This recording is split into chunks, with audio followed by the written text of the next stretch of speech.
ಜ್ಞಾನೋಕ್ತಿಗಳು 3ನೇ ಅಧ್ಯಾಯ 21-26 ವಚನದವರೆಗೂ.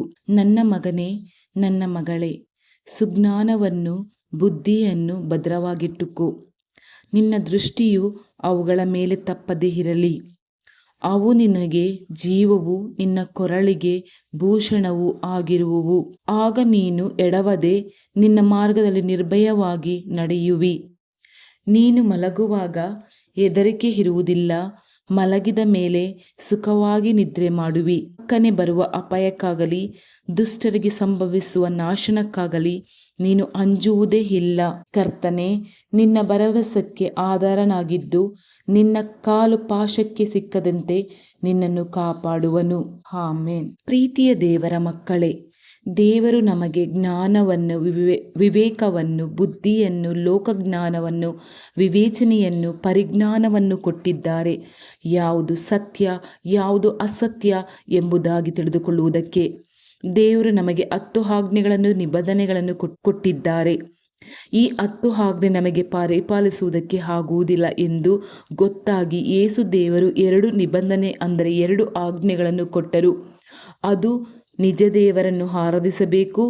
ಎರಡನೆಯದು, ನನ್ನಂತೆ ನಿಮ್ಮಂತೆ ಇರುವ ಅಕ್ಕಪಕ್ಕದ ಜನರನ್ನು ನಿಮ್ಮಂತೆಯೇ ನನ್ನಂತೆಯೇ ಪ್ರೀತಿಸಬೇಕು ಎಂಬುದಾಗಿ ಹೇಳಿದರು.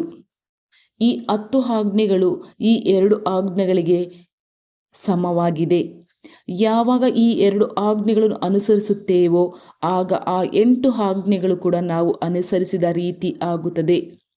ಇದೇ 21ನೇ ವಚನದಲ್ಲಿ ಇರುವುದು, ಜ್ಞಾನವನ್ನು ಬುದ್ಧಿಯನ್ನು ಭದ್ರವಾಗಿಟ್ಟುಕೋ ಎಂಬುದಾಗಿ.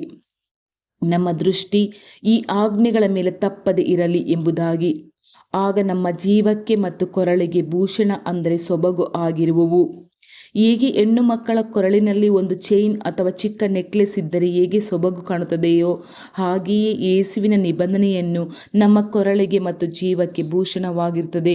ಮತ್ತು ನಾವು ಪಾಪದಲ್ಲಿ ಎಡವದೆ, ಮುಗ್ಗರಿಸದೆ, ತಪ್ಪು ಮಾಡದೆ ಯೇಸುವಿನ ಮಾರ್ಗದಲ್ಲಿ ನಿರ್ಭಯವಾಗಿ, ಧೈರ್ಯವಾಗಿ, ಭಯವಿಲ್ಲದೆ ಸುರಕ್ಷಿತವಾಗಿ ನಡೆಯುವೆವು.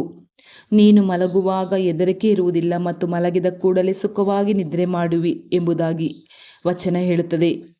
ಮೇಲಿನ ಕಾರ್ಯ ಮಾಡದೇ ಇದ್ದರೆ ನಮಗೆ ರಾತ್ರಿಯೆಲ್ಲ ಭಯ, ಆತಂಕ, ನಾಳೆ ಏನು ಆಗುವುದೋ, ನಾನು ಈ ರೀತಿ ತಪ್ಪು ಮಾಡಿದ್ದೇನೆ, ನಾಳೆ ನನಗೆ ಕೆಟ್ಟದ್ದು ಸಂಭವಿಸಬಹುದೋ ಎಂಬ ಭಯದಿಂದ ರಾತ್ರಿಯೆಲ್ಲ ಕಳೆಯುತ್ತೇವೆ. ಈ ಭಯದಿಂದ ಹೊರಬರಲು ಪ್ರಿಯರೇ, ಯೇಸುವಿನ ಜ್ಞಾನ ಮತ್ತು ಬುದ್ಧಿಯನ್ನು ಭದ್ರವಾಗಿ ಇಟ್ಟುಕೊಂಡರೆ ನಮ್ಮ ಜೀವಕ್ಕೂ ಮತ್ತು ನಮ್ಮ ಕೊರಳಿಗೂ ಸೊಬಗು, ಅಲಂಕಾರ ಮತ್ತು ಶೃಂಗಾರವಾಗಿರುತ್ತದೆ. ನಮ್ಮ ಸುತ್ತ ಪಕ್ಕನೆ ಬರುವ ಅಪಾಯಕ್ಕಾಗಲಿ ದುಷ್ಟರಿಗೆ ಸಂಭವಿಸುವ ನಾಶನಕ್ಕಾಗಲಿ ನಾವು ಅಂಜುವುದೇ ಇಲ್ಲ. ನಾವು ನೋಡುತ್ತಿರಬಹುದು, ನಮ್ಮ ಕಣ್ಣ ಮುಂದೆಯೇ ಅನೇಕ ರೀತಿಯ ಅಪಾಯಗಳು, ನಾಶನಗಳು ಸಂಭವಿಸುತ್ತಾ ಇದೆ. ಆದರೆ ನಮ್ಮ ಬಳಿಗೆ ಯಾವುದು ನಾಶನ, ಅಪಾಯ ಬರುವುದಿಲ್ಲ. ಏಕೆಂದರೆ ನಾವೆಲ್ಲರೂ ಯೇಸುವಿನ ಮಕ್ಕಳು ಮತ್ತು ಅವರ ಮಾರ್ಗದಲ್ಲಿ, ಅವರ ಬುದ್ಧಿವಂತಿಕೆಯಲ್ಲಿ, ಅವರ ಜ್ಞಾನದಲ್ಲಿ ಹೋಗುತ್ತಾ ಇದ್ದೇವೆ ಮತ್ತು ನಮ್ಮನ್ನೇ ಯೇಸುವಿನ ರಕ್ತದಲ್ಲಿ ಸೇರಿಸಿಕೊಂಡಿದ್ದೇವೆ. ಆದ್ದರಿಂದ ನಮಗೆ ಯಾವ ನಾಶನ ಇಲ್ಲ. ಹಾಗೂ ಯೇಸು ಕರ್ತರು ನಮ್ಮ ಭರವಸೆಗೆ ಆಧಾರಭೂಷಣವಾಗಿದ್ದಾರೆ. ನಮ್ಮ ಕಾಲು ಪಾಶಕ್ಕೆ, ನಾಶನಕ್ಕೆ, ಅಪಾಯಕ್ಕೆ ಸಿಕ್ಕದಂತೆ ನಮ್ಮನ್ನು ಅವರ ರಕ್ತದ ಕೋಟೆಯಲ್ಲಿ ಕಾಪಾಡುತ್ತಾ ಭದ್ರಪಡಿಸಿದ್ದಾರೆ. ಇಂದು ರಾತ್ರಿ ನಾವು ಯೇಸುವಿನ ಜ್ಞಾನ ಬುದ್ಧಿಯಲ್ಲಿ ಇಲ್ಲದೆ ಇದ್ದರೆ ಈ ಕ್ಷಣವೇ ಮೊಣಕಾಲೂರಿ ಪ್ರಾರ್ಥಿಸಿರಿ, ಕ್ಷಮೆಯಾಚಿಸಿರಿ. ನಮ್ಮನ್ನೇ ಅವರ ಬಳಿ ಒಪ್ಪಿಸಿಕೊಟ್ಟು, ಇನ್ನು ಮುಂದೆ ನಿಮ್ಮ ವಿರೋಧ ಹೋಗುವುದಿಲ್ಲ ಯೇಸುವೆ, ಯೇಸಪ್ಪ ಎಂದು ಗಟ್ಟಿಯಾಗಿ ಕೂಗಿ ಪ್ರಾರ್ಥಿಸೋಣ. ಅಪ್ಪ ದೇವರೇ, ನೀವು ನನ್ನನ್ನು ಎಲ್ಲ ಕೇಡಿನಿಂದ, ಅಪಾಯದಿಂದ, ನಾಶನದಿಂದ ನನ್ನ ಕಾಲು ಪಾಶಕ್ಕೆ ಸಿಲುಕದಂತೆ ನನ್ನ ಭರವಸೆಗೆ ಆಧಾರವಾಗಿರುವ ಯೇಸುವೆ, ನಿಮಗೆ ಸ್ತೋತ್ರ. ನಿಮ್ಮ ವಿರೋಧ ನಾನು ಪಾಪ ಮಾಡುವುದಿಲ್ಲ. ಇಷ್ಟು ದಿನ ನಿಮ್ಮ ವಿರೋಧ ಪಾಪ ಮಾಡಿದ್ದಕ್ಕೆ ನನ್ನನ್ನು ಕ್ಷಮಿಸಿರಿ. ಇಂದು ರಾತ್ರಿ ನನ್ನನ್ನೇ ಪೂರ್ತಿಯಾಗಿ ನಿಮಗೆ ಸಮರ್ಪಿಸುತ್ತೇನೆ.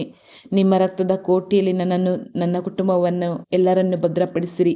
ಅಪ್ಪ, ನನ್ನ ಭಾರತ ದೇಶದಲ್ಲಿರುವವರೆಲ್ಲರನ್ನು ರಕ್ಷಿಸು, ಬಿಡುಗಡೆ ಕೊಡು. ಅವರಿಗೋಸ್ಕರ ಪ್ರಾರ್ಥಿಸುತ್ತೇನೆ. ಅವರು ನನ್ನ ಅಕ್ಕ, ತಂಗಿ, ತಮ್ಮ, ಅಣ್ಣ, ಮಕ್ಕಳು, ಅಪ್ಪ, ಅಮ್ಮ ಆಗಿದ್ದಾರೆ. ಅವರೆಲ್ಲರನ್ನು ರಕ್ಷಿಸು ಪ್ರಭುವೇ. ಯೇಸು ಕ್ರಿಸ್ತ ನಾಮದಲ್ಲಿ ಪ್ರಾರ್ಥಿಸುತ್ತೇನೆ ತಂದೆಯೇ. ಆಮೇನ್, ಆಮೇನ್.